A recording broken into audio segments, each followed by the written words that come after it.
Welcome to Fresa Technologies YouTube channel. In this video, we are going to see how to generate an open leads report under the management module in the Fresa application. Initially, we have to log into a Fresa application.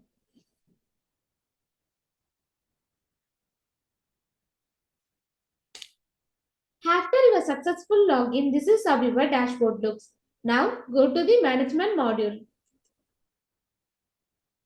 Here, we have to select the management dashboard reports menu under the management module. Now the management dashboard reports page will be displayed on the screen. Here we have to select the date range. Then we have to click on the submit button. After clicking the submit button, the job details are shown on the management dashboard reports page. Now we have to click the open leads button.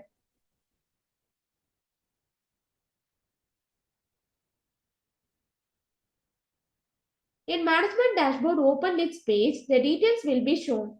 If you want to download this detail, just click on the options menu.